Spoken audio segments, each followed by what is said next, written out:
What was that point where you said, okay, I'm a dental assistant, but I want to make this transition into more of the business side and less of the clinical side? When did that light go off and how did that happen?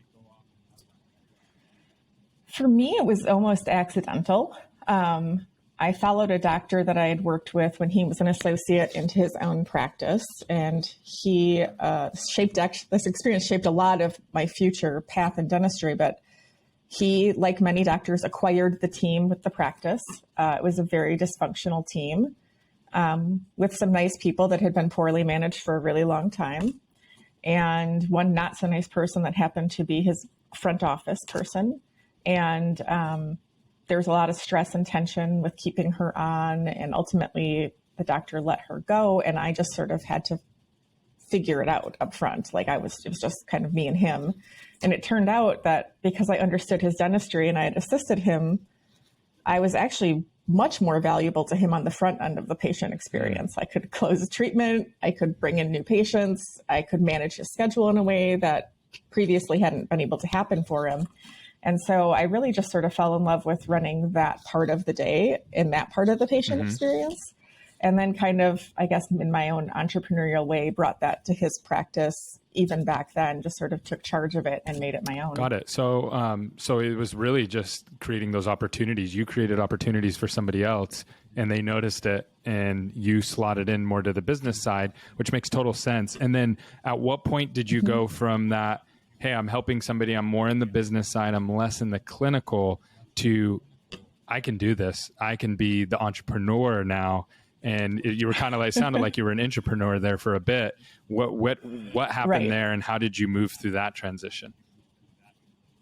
You know, it's funny because this doctor, while I'm grateful to him for so many parts of my career and my work ethic and the things I believe about dentistry, make no mistake, he was a difficult doctor to work for. Very, very difficult. Kind of an old school, I'm the doctor, authoritarian type of management. And honestly, I just felt like so many days I saved him from himself, right? I saved him from bad interactions with patients. I saved him from bad choices. And I really realized how much of his success was the direct result of my hustle and my work for him and my sacrifice for his practice. And honestly, it started with saying things, you know, with some of my coworkers, like, this place would be so much better if I owned it and I could hire a dentist. Like, that was like the early idea. And then I wound up just not seeing that, like, that I could really do that. I, came from basically a dental assisting salary. But I realized I couldn't work for this kind of toxic person forever and continue to throw myself under the bus for him every day for no real ultimate gain. And I took a job outside of dentistry. I went and worked as an office manager in a small private equity firm, which was a huge departure for me. But I did it because I actually was so loyal to this office that I built up that I felt sick at going to work at another office. Like, I just felt like I couldn't even do it. But then as I was working with this very small private equity group, I went to Chipotle for lunch with my boss at the time. I love Chipotle. I feel like only good things can happen over a Chipotle. I love their process too. I love the way that they kind of mastered that process and made things quick. I love everything about Chipotle. Everything they do is beautifully executed. But we were kind of talking about, like, what do I see as the pain points? And I started telling the story of watching the doctor I'd worked for acquire this practice and all the things that I perceived as flawed about that and all the things he didn't know.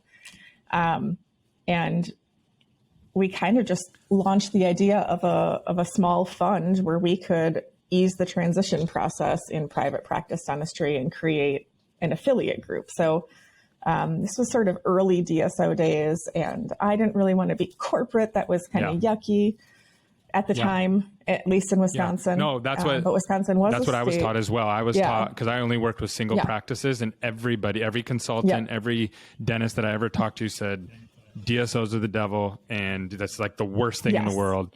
And bad dentistry, only bad dentistry happens there, and only good dentistry happens. And that was the story, right? And so We created at the time what would be an affiliate model where we had our individual locations be able to have a majority ownership earnout in their location, but still hold this parent real quick level. before you dive into that. So when did I'm interested in when that transition happened in your brain that's not the truth, right? About DSOs. There's good DSOs and bad DSOs. There's good single practitioners. There's bad single practitioners. There's good office managers. There's bad office managers. When did that transition in your brain happen? Was it during this process? Yeah, it really was. And probably backwards of how you might think. The more private practices for sale that I evaluated to purchase, the more of them I went through, the more I realized a private practice does not equal great dentistry.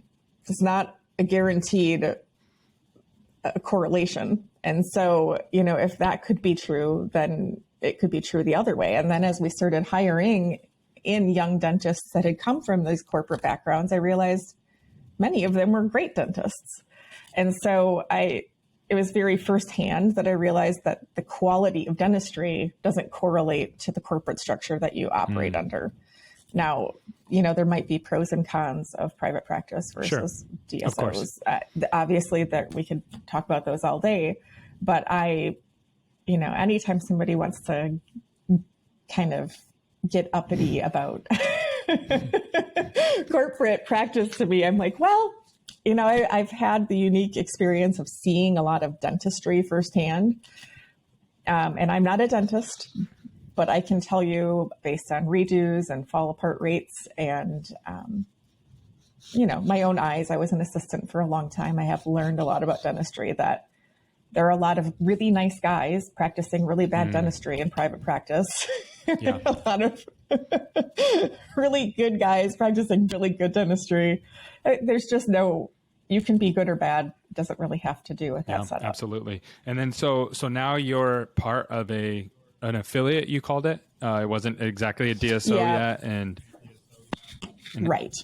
It was an affiliate group. We had a parent company that initially sort of wholly owned these private practices. And then there was, I guess what would be essentially sort of a management earnout set up for majority ownership of each of the dentists. So just the idea was to give more of a private practice autonomy type feel for each of these young doctors, born in the best of intentions, wrought with tons of issues.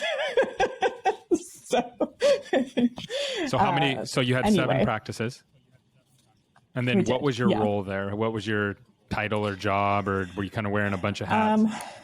I was initially co-founder, director of operations. My partner had no dental operational background, so initially he was a private equity guy. He could write a fund or raise a fund and keep a cap table and model stuff, and I don't want to take away from those skills, but they had very little to do with getting a dental office actually transitioned and up and running. And so for a long time, really the first 4, I was the only operational person, really, which was a lot. I did all of the marketing. I did all of the management, all of the hiring, all of the firing, everything. I worked basically all the time. That's what I did. And then I did bring in a second person to help me a little bit as I focused more on recruiting and acquisition, and learned a lot of painful lessons in that process. Yeah, let's talk through that. So what did you learn through that process of being there? And now you've gone through the gamut. You literally started as an intern, so to speak, and worked all the way up to actually owning practices. What were some of the lessons on the owning practice side, and what kind of drove you out of that and moved you into consulting? Yeah, well, one of the first things I learned was that my initial theory and idea, and it sounds so naive when I say it now, it's hard for me to not laugh, is that I thought, truly, I was young, pure, I just thought, this is going to be so awesome. We're going to create an opportunity for young dentists to go from A to B faster than they could ever get there on their own with so much support. I know exactly what to do.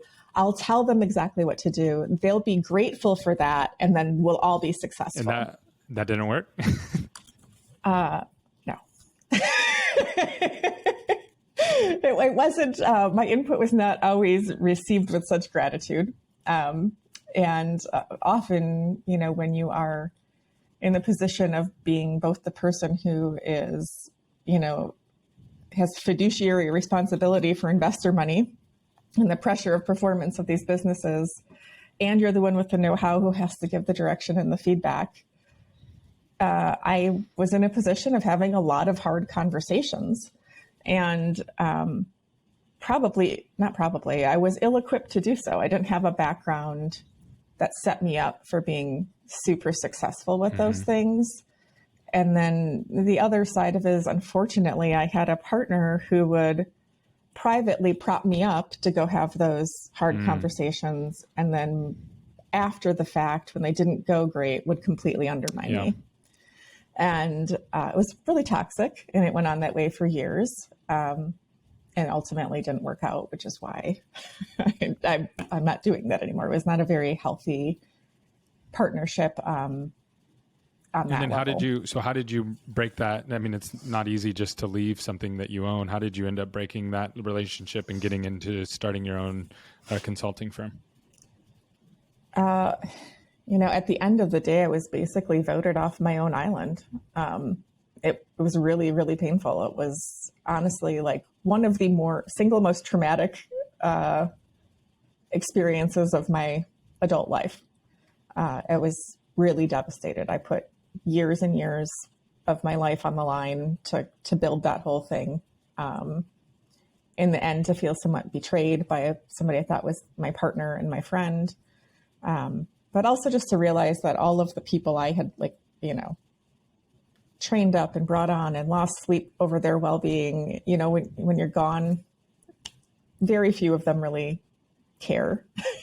So it's a lesson to be careful and to be cautious about how much of your own value or worth you put into your job, which for me was almost all of it. It was a hard realization.